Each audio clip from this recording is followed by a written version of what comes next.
about what you just mentioned about when you want to get someone like us involved in your project. Okay. It has twofold to it. Depends on the project, right?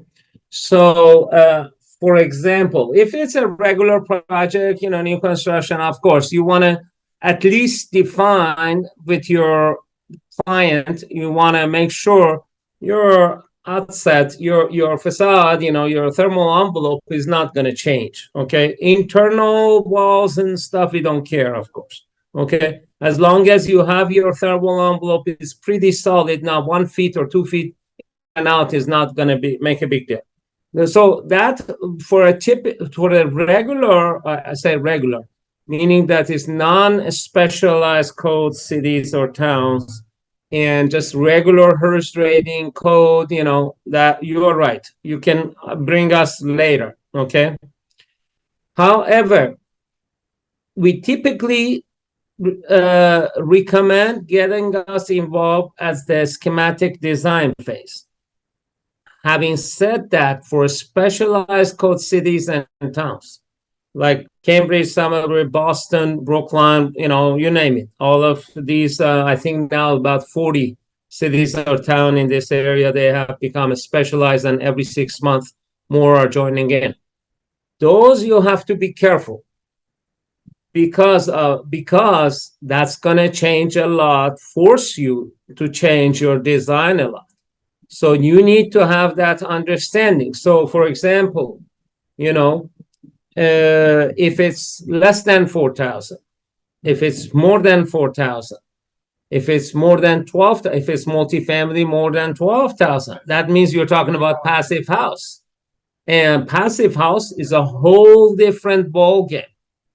You cannot do any design until you get the CPHC, Certified Passive House Consultant, involved to give you feedback, because you would be wasting a lot of time otherwise. You're going to do a lot of rework, redesign otherwise.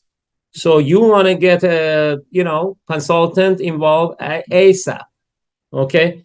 And so the way we do, passive house lead project, etc. And by the way, like, cities like Cambridge, Somerville, etc., they have lead certifiability, but essentially it's a lead certification, because the only difference is that a few $100 that you pay to get your certification at the end, city doesn't force you to get that certification if you don't want to, but you're crazy. You go through all that trouble to get it lead certifiable, but don't get the lead certifiable. Who would do that? So, but they force you to make it lead certifiable. And now that's another different ball game, right? So, and now, Somerville is changing their code, Cambridge, they're changing their code in terms of lead. So before was, you could do, depends on the size, you could do lead silver, lead platinum, lead gold, etc.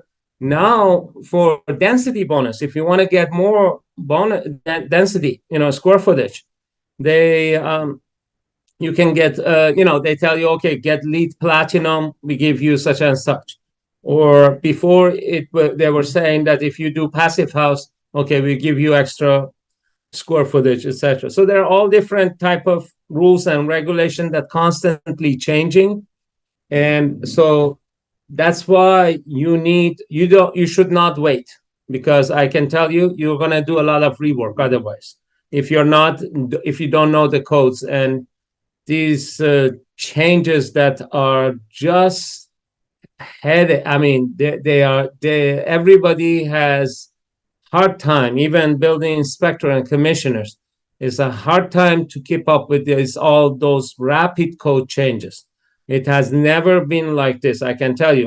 For the past 15 years I've been in this business, every 3 years we have had code changes. But this time around, since January 1st of last year, it's major. It's a major. They screwed up, and I'm doing a speech probably in Arizona in February at ResNet about we are pioneer. Massachusetts is #1 in the whole nation.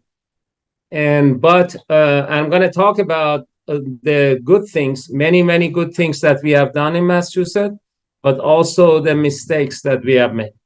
So anyway, but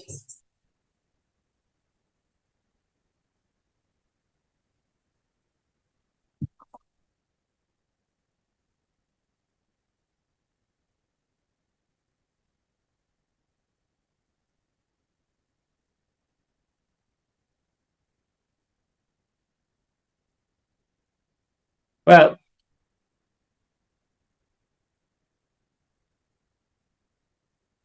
right, that's right. So I mean, let me take it back. You can always